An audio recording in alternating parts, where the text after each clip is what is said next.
Halo, Assalamualaikum warahmatullahi wabarakatuh. Selamat pagi teman-teman kelas HPI C1.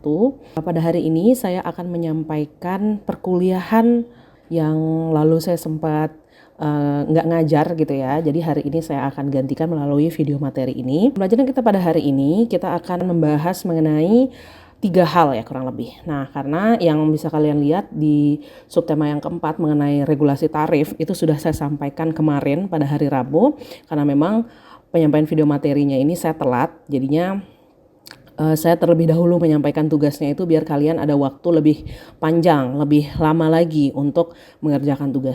Subtema pembahasan kita hari ini itu ada 3, kurang lebih kita akan membahas mengenai apa saja dasar hukum perdagangan internasional, tinjauan terhadap teorinya, tujuan, dan prinsip yang diterapkan dalam hukum perdagangan internasional. Pada perkuliahan kita melalui video materi kedua kemarin, itu saya sudah membahas mengenai sejarah dari hukum perdagangan internasional. Nah, bagaimana awal mula perdagangan internasional itu muncul, dan di situ saya ada membahas sedikit mengenai teori-teori yang digunakan atau yang berkembang pada saat itu. Nah, hari ini kita akan membahas lebih dalam nih teori-teori yang berkaitan dengan perdagangan internasional itu. Jadi teori-teori seperti teori merkantilisme, keunggulan komparatif, keunggulan mutlak itu akan kita bahas pada pertemuan kali ini. Kemudian mengenai landasan yuridis, apa saja sih sumber hukum yang digunakan di dalam hukum perdagangan internasional ini? Sebagaimana saya jelaskan pada pertemuan kita yang paling pertama, bahwa hukum perdagangan internasional ini sifatnya cross border between countries ya. Jadinya lintas antar negara, tentu hukum yang digunakan pun tidak satu gitu. Nah, ini akan menegaskan lagi kepada kalian sehingga nanti teman-teman tidak salah nih dalam pada saat menjawab ujian gitu. Nah, kemudian subtema yang terakhir kita akan membahas mengenai kelemahan dan hambatan. Faktor-faktor apa saja sih yang menjadi kelemahan dan hambatan dalam pelaksanaan perdagangan internasional. Nah, kita langsung meluncur aja pada pembahasan kita mengenai dasar pemahaman hukum perdagangan internasional. Pada dasarnya perdagangan internasional itu kan merupakan kajian yang sangat kompleks ya, sehingga untuk memudahkan kita untuk memahami, untuk mempelajari hukum perdagangan internasional ini, kita bisa memulainya dengan terlebih dahulu mengerti atau mempelajari mengenai teori-teori yang digunakan dalam praktek perdagangan internasional. Nah, pada video materi saya di pertemuan kedua, saya sempat menyinggung mengenai teori-teori yang digunakan sepanjang sejarah perkembangan perdagangan internasional. Akan tetapi saya yakin dari singgungan pembahasan saya mengenai teori-teori ini, itu masih belum secara komprehensif menjelaskan teori-teori yang menjadi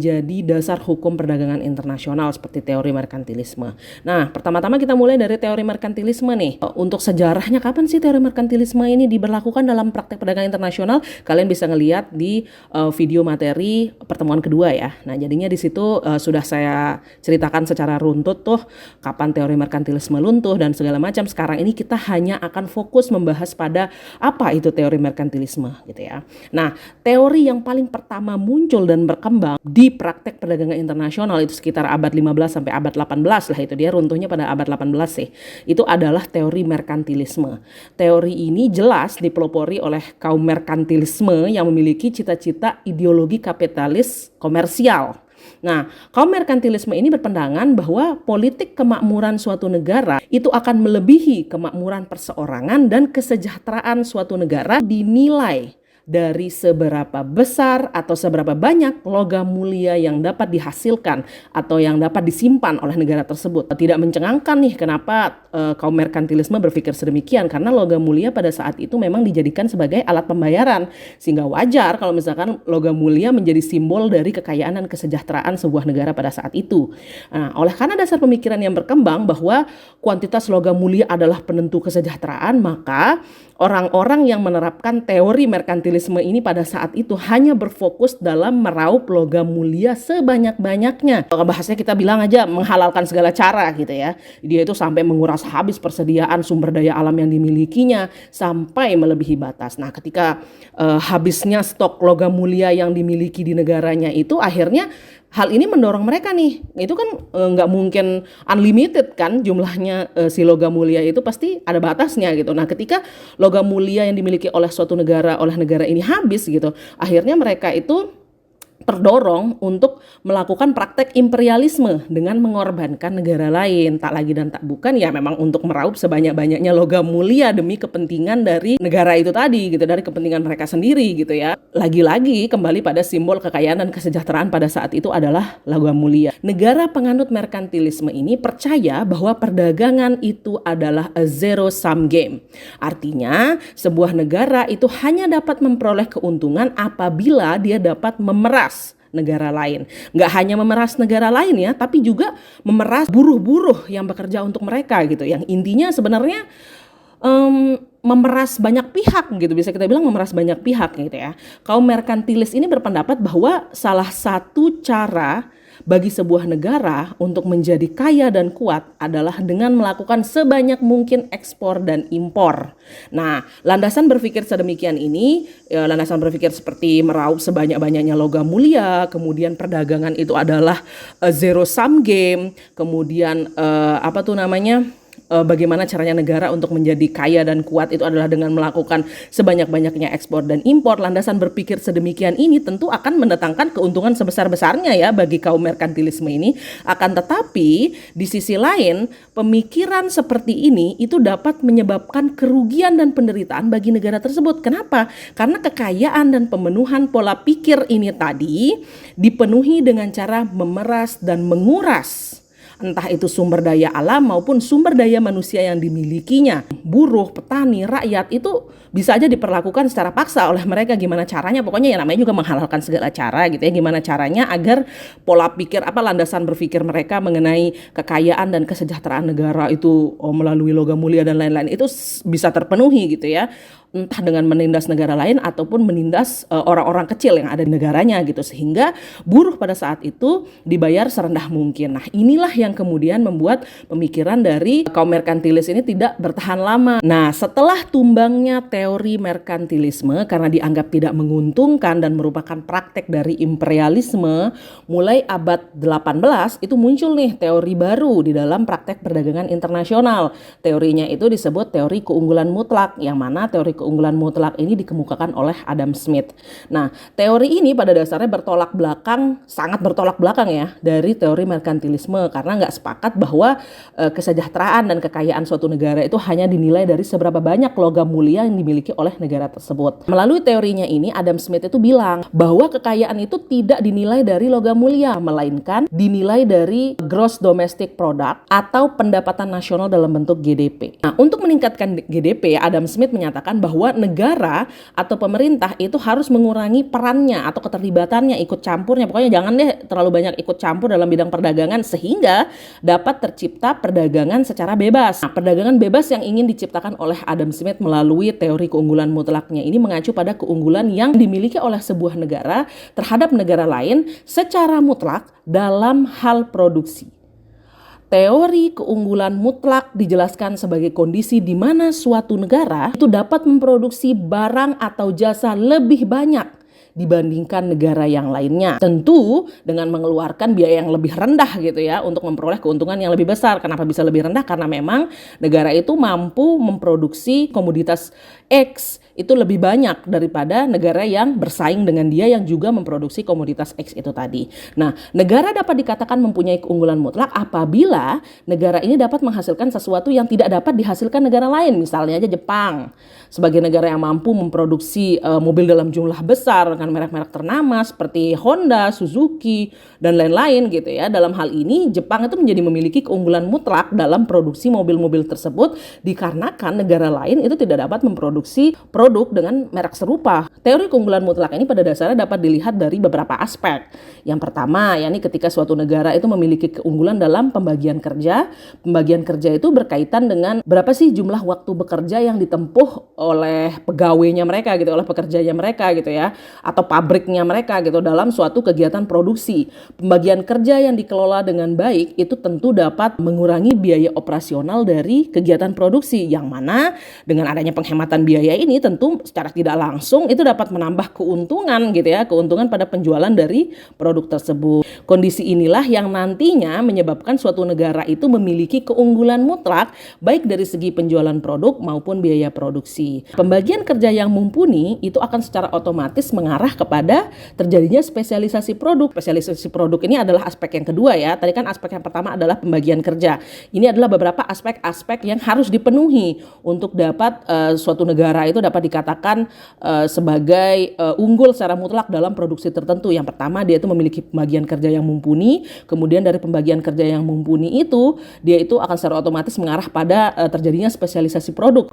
Keunggulan mutlak itu hanya akan dapat terjadi jika sebuah negara dapat memproduksi barang ataupun jasa yang sesuai dengan sumber daya yang dimiliki oleh wilayah tersebut, oleh negara tersebut gitu ya. Dengan terciptanya aspek spesialisasi produk melalui teori keunggulan mutlak, maka ya akan secara otomatis mengaruh pada terjadinya efisiensi produk. Efisiensi produk ini adalah aspek ketiga gitu ya. Jadinya untuk mencapai efisiensi produk yang merupakan puncak dari perwujudan dari teori keunggulan mutlak ini, itu harus melalui dua hal dulu, adanya pembagian kerja dan spesialisasi produk. Ketiga aspek ini dari pembagian kerja, spesialisasi produk sampai dengan efisiensi produk merupakan aspek berjenjang ya. Dengan semakin besarnya jumlah barang yang diproduksi, maka keuntungan dari perdagangan barang yang dilakukan ini juga akan semakin besar gitu ya. Dan tentunya akan bernilai mutlak. Sederhananya, sebuah negara itu dapat meningkatkan kapasitas produksi dari barang-barang unggulannya saja. Nggak perlu deh dia sibuk-sibuk mikirin yang barang non-unggulan, gimana cara besarinnya, gimana cara mengembangkannya, dan lain-lain. Barang yang tidak memiliki keunggulan dan dia tidak memiliki spesialisasi di dalam produk-produk yang tidak mereka kuasai lah kayak gitu, itu dapat diimpor dari negara lain, sehingga hal ini dapat membuat terbukanya jalur perdagangan internasional. Nah, kemudian seiring perkembangannya ternyata teori keunggulan mutlak itu kan masih memiliki kekurangan tuh ya. Kita bayangkan aja bagaimana kalau misalkan ternyata negara-negara maju aja misalnya itu memiliki spesialisasi produk yang sangat banyak. Dia bisa menghasilkan produk dengan secara efisien itu sangat banyak banget, produk A, B, C, mulai dari gula sampai kain, sampai TV, sampai elektronik dan lain-lain ya kayak gitu. Dia bisa hasilkan dengan waktu yang lebih cepat, dengan biaya yang lebih murah dan lain-lain. Nah, bagaimana dengan negara-negara berkembang yang ternyata dia juga menghasilkan produk serupa akan tetapi tidak memiliki efisiensi produk yang sama dengan negara-negara maju itu tadi. Nah, akhirnya untuk menyempurnakan teori keunggulan mutlak yang disampaikan oleh Adam Smith itu tadi, muncullah pendapat yang disampaikan oleh David Ricardo yang diberi nama teori keunggulan komparatif. Menurut David Ricardo, perdagangan internasional itu baru akan terjadi apabila telah tersedia perbedaan keunggulan komparatif antar negara. Harus ada komparasinya dulu ya, tidak hanya dengan keunggulan mutlak saja. Nah, meskipun sebuah negara itu kurang efisien dalam memproduksi sebuah komoditas, misalnya aja kayak negara berkembang yang saya contohin itu tadi, perdagangan internasional yang menguntungkan itu masih mungkin kok untuk dilakukan gitu. Itu menurut David Ricardo ya. Kalau misalkan kita menggunakan teori keunggulan mutlaknya Adam Smith tadi, kalau misalkan negara itu tidak efisien, tidak mencapai efisiensi produk, tiga aspek itu tadi, ya berarti dia tidak bisa terlibat dalam praktek perdagangan internasional gitu ya. Nah, tapi kemudian di cover nih pendapatnya itu oleh David Ricardo bahwa bisa kok negara yang kalau misalkan dia itu belum mencapai tahap efisiensi produk itu dia masih bisa kok, masih memungkinkan kok bagi dia untuk terlibat dalam praktek perdagangan internasional. Gimana caranya? Negara yang produksi komoditasnya itu kurang efisien akan melakukan spesialisasi produksi dan mengekspor komoditas yang memiliki kerugian absolut yang lebih kecil. Sebaliknya, negara ini juga akan mengimpor komoditas yang memiliki kerugian absolut yang lebih besar gitu. Nah, sebagai contoh nih ya, kalian bisa lihat nih dari tabel yang saya sajikan, di situ bisa kita lihat nih bahwa Indonesia dalam hal memproduksi kedua komoditas baik gula maupun kain itu jauh ya lebih unggul dibandingkan dengan Malaysia. Nah, kalau kita menggunakan teori keunggulan mutlaknya Adam Smith, Malaysia itu implikasinya harus mengimpor kedua komoditas ini tadi dari Indonesia untuk mencapai efisiensi produk. Nah, tapi bagaimana kalau misalkan Malaysia ternyata di luar gula dan kain dan ternyata Indonesia juga dia lebih efisien dalam memproduksi bahan pangan, kemudian elektronik dan lain-lain, semua dia spesialisasikan gitu ya. Ternyata Malaysia jadi kalah dalam segala hal, dalam segala lini, Malaysia tidak memiliki spesialisasi produk dalam hal apapun gitu. Kalau dibandingkan dengan Indonesia, ternyata Malaysia masih kalah telak, misalnya kayak gitu ya. Kalau misalkan kita telaah dari kasus ini, maka dengan teori keunggulan mutlak, Malaysia harus terus-menerus mengimpor kepada Indonesia atau kepada negara lain lah kayak gitu ya, yang memiliki spesialisasi produk pada semua macam komoditas itu tadi, dan tidak dapat melakukan ekspor barang dikarenakan tidak memiliki spesialisasi produk apapun. Nah, hal ini tentu nantinya akan mempengaruhi perputaran perekonomian dari Malaysia sendiri. Nggak sehat tuh kan jadinya praktek perdagangannya. Nah, akhirnya untuk mengimbangi kasus seperti ini tadi, David Ricardo itu melalui teori keunggulan komparatifnya itu berpendapat bahwa Malaysia masih mungkin kok ikut ke dalam praktek perdagangan internasional ini, masih mungkin kok Malaysia itu melakukan praktek ekspor lah kayak gitu ya, dan terlibat aktif dalam perdagangan internasional. Caranya gimana? Caranya adalah dengan mengkomparasikan terlebih dahulu produksi komoditas antara kedua negara ini tadi. Teman-teman lihat lagi nih pada tabel yang saya sajikan. Dari hasil komparasi ini kan dia tadi menghasilkan gula dan kain ya. Dikomparasikan dulu nih. Kalau hasil gulanya Indonesia berapa, Malaysia berapa, kainnya Indonesia berapa, Malaysia berapa gitu ya. Sebenarnya kalau kita lihat dari hasil komparasi ini pun, kalau misalkan kita menggunakan teori keunggulan mutlak, Indonesia masih jauh lebih unggul ya. Akan tetapi kalau kita menggunakan teori David Ricardo, kurang lebih perwujudannya menjadi seperti ini nih. Dalam hal produksi gula bisa dilihat Indonesia kan lebih unggul tuh dibandingkan dengan produksi kain. Nah, jadinya perbandingannya itu antara komoditasnya, bukan antara negaranya gitu ya. Karena Indonesia lebih unggul dibandingkan lebih unggul dalam produksi gula dibandingkan dengan produksi kain. Dengan demikian, spesialisasi produk Indonesia itu adalah gula, bukan kain. Nah, kemudian kita beralih nih kepada komparasi yang kedua. Malaysia itu antara gula dengan kain itu spesialisasinya berada di produk kain karena lebih unggul dibandingkan produk gula.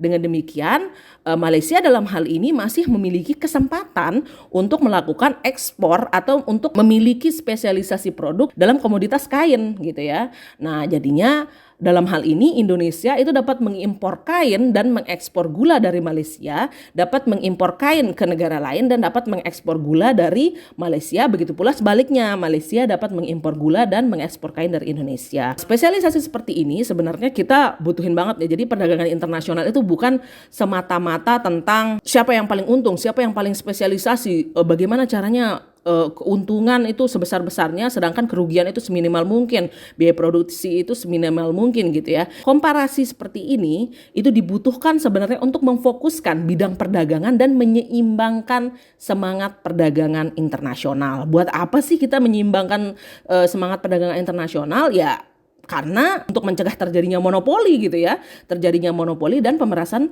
tenaga kerja. Enggak lagi kita itu kejar tayang produksi, upah tenaga kerja itu diberikan seminimal mungkin sehingga kita dapat memperoleh keuntungan semaksimal mungkin, keuntungan sebesar-besarnya. Pemikiran seperti ini kalau misalkan dilanjutin terus-terusan itu ya bakal kembali lagi menyebabkan kita kembali lagi pada pemikiran kaum merkantilisme pada zaman abad 15 itu tadi, yang mana pemikiran-pemikiran seperti ini tentu akan menghancurkan diri dari negara itu sendiri. Setelah kita selesai membahas teori-teori di dalam hukum perdagangan internasional, kita selanjutnya beranjak pada apa sih tujuan dari hukum perdagangan internasional. Sederhananya ya, sebelum kita menyimpulkan nih, nanti kita akan sama-sama menyimpulkan apa aja sih tujuan dari hukum perdagangan internasional. Kita berangkat lagi nih, kita mengacu lagi nih pada skema dan gambaran teori keunggulan komparatif milik David Ricardo yang ini nih. Nah, kita dapat menyimpulkan dari skema ini, kita dapat benang merahnya bahwa yang paling penting dalam perdagangan internasional itu bukan mengenai siapa yang dapat meraup keuntungan sebesar-besarnya seperti yang udah saya katakan tadi, siapa yang dapat meraup keuntungan sebesar melalui perdagangan, melalui produk yang diunggulinya dari negara lain. Akan tetapi yang paling penting adalah bagaimana kita dapat menjaga rantai perekonomian dunia itu tetap stabil dan terpenuhi dengan semangat perdagangan yang sehat.